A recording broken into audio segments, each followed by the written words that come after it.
Na familia na marafiki wamekusanyika katika kanisa la International Christian Church hapa Nairobi kwa ibada ya kumbukumbu ya kuwaenzi wana watatu waliopoteza maisha yao katika ajali mbaya barabarani siku chache tu kabla ya kurejea kwao nchini Marekani. Machozi na huzuni yalitanda katika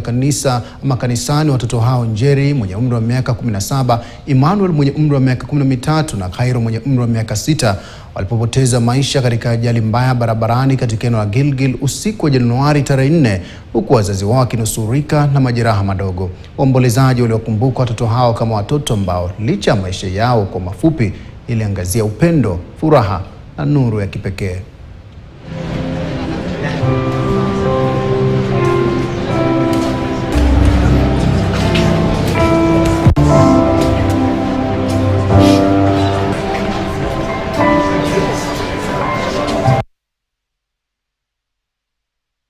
Wakazi wa Mariakani kwenye kaunti ya Kilifi wameandamana hadi